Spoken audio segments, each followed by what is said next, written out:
Good afternoon. My name is Kathleen Cornell. Imagine being a 7-year-old little boy who doesn't like to be touched or even hugged. He is currently at a family function and hiding under a picnic table to avoid his family. His family believes he is being rude and disrespectful, but in reality he is suffering from sensory overload, or what is known as sensory processing disorder. As a child, did you feel uncomfortable when a teacher gave you a hug, high five, or patted you on the back? Well, imagine living like this on a day-to-day basis. My son has been diagnosed with SPD, and it's extremely hard to watch the things he goes through and not know how to help him. Sensory processing disorder is a disorder that many of our children are being diagnosed with on a day-to-day basis. And until we get a better understanding of what it is, we're not going to be able to help our children. What is sensory processing disorder? According to the website SPD Star, the definition of sensory processing disorder, or once known as sensory integration disorder, is a neurological disorder in which sensory information that individuals perceive result in abnormal responses. Sensory processing refers to the way the nervous system receives messages from the senses and turns them into responses. Children with sensory processing disorder brain does not organize these senses into the appropriate responses. They perceive and or respond to sensory information different than you and me. Jane Ayers, an occupational therapist, once referred to SPD as a neurological traffic jam that prevents certain parts of the brain from receiving the information needed to interpret sensory information correctly. As of right now, no research has been found to cause what causes SPD. It has been linked to family hereditary, prenatal and birth complications, and our environmental settings. Now that we know what sensory processing disorder, what are the signs and symptoms? Many of us believe that a child may just be having an outburst or a tantrum when they exhibit certain behaviors.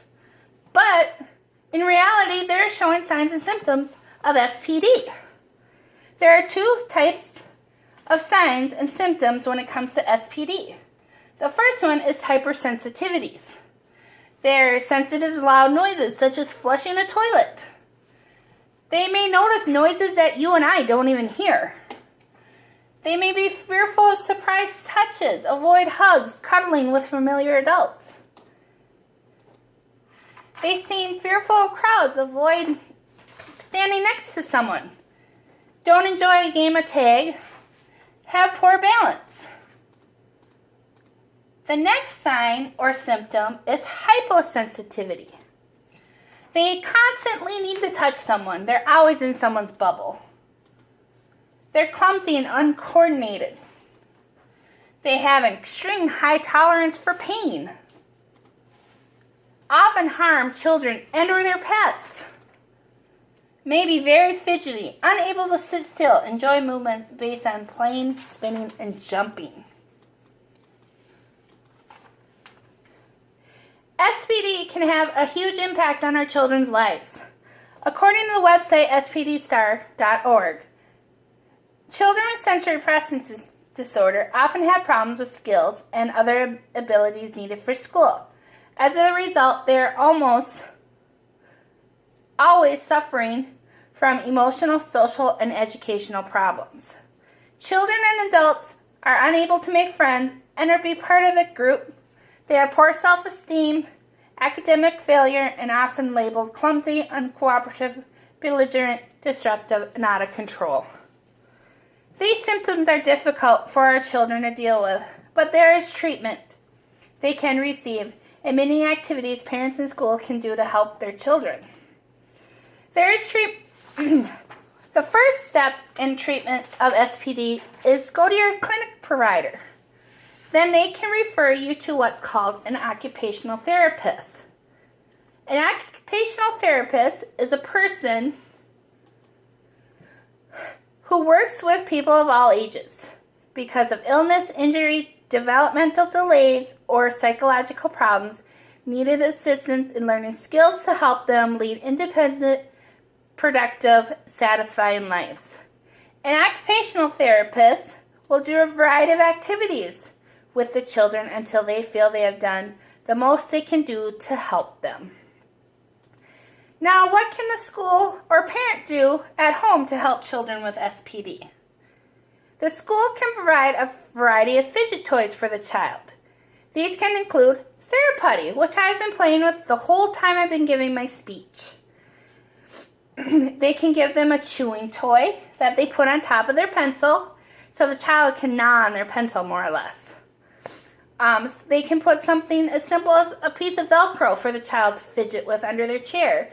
They can also provide them an exercise ball that they can bounce while the teacher is giving their lecture. As a parent, though, what can we do at home? We can provide a child with what's called a sensory bin.